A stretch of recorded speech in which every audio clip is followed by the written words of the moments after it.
Hi folks, well yes, I'm back again. I was playing about with ideas for that quail cage and run and thing, so I've done a picture on SketchUp.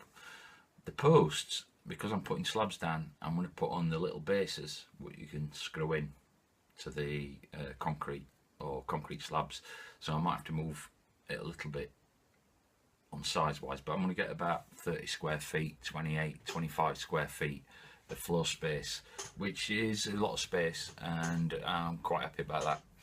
I'm going to put some links to other people who do quail, including Dale Calder, Paul, Life in Thailand,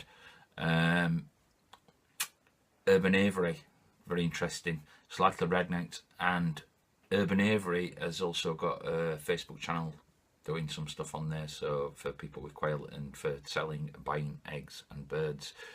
Not relevant to me here in Switzerland, but might be relevant to you where you are. But anyway, I better get on with it again. Nice to be nice. Right then, I've been playing about in SketchUp to this cage, or this coop cage sort of thing going on. Now what I've got here is, these are the sizes, dimensions, more or less, because what I've got for base is some slabs. Now I've got the slabs here at home. They're in the garden. They're getting grown over by grass, so I can pull them out. And what I cut out of here to make this level, I will put back where the slabs were, in theory. What I want to do is put, I've got a base of slabs, let's say the 50 centimeters so far, so this is not probably exactly, it might be just a little bit smaller, because what I'm going to do is buy the post. I was going to use the aluminium, but I'm going to buy some like garden posts and build it up like that. I might have to have 3 on that side. I will have to have 3 on that side due to wire. This is John. Hello John, got a new quail cage.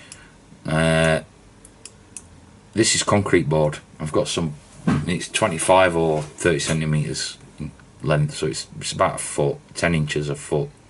I'm going to ground that around the outside like that. Also the netting or netting to the ground. Doors. Now I'll have one door in here. It's going to be 30 centimeters up from the base, at least 35. Stop birds jumping out, stops my dogs jumping in, maybe, I hope.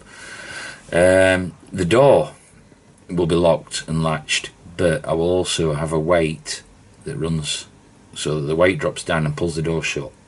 I've seen this idea on Paul Life in Thailand's videos. That's a good idea. Make sure the door's positively shut. In this area here also, might not be that low, I will have a little door where I can put kitchen scraps and stuff in and just throw them in, open the door, shut the door, throw the scraps in. No dogs. Kids can do that. This area here, it's not blanked off, but that would be like a storage area, whereas I can get from this side and put stuff in, be it like bedding what I have to buy or food what I have to buy. It can be stored up there. That would be closed in some way. The roof, I've got some corrugated plastic. I don't know whether I've got quite enough to do that, but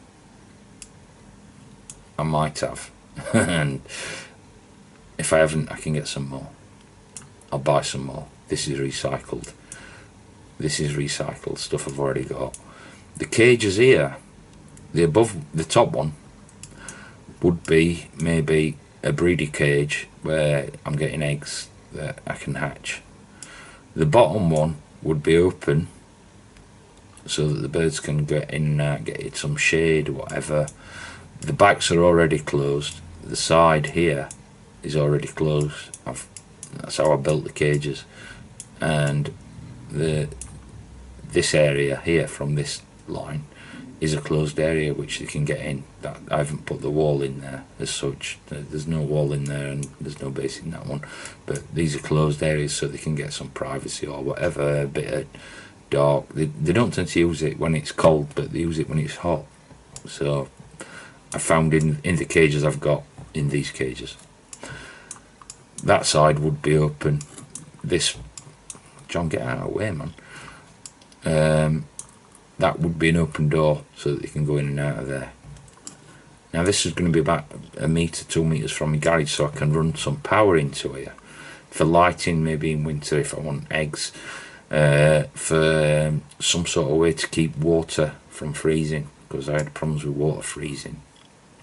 I'm building the base up this high, or these concrete boards this high, because what I will do is I'll deep bed it with whatever wood chips and straw, so that I might only have to clean it out once, or not once, but 2 or 3 times a year, and this stuff will go into compost or as a top dressing on my garden in winter, and then let nature do its course.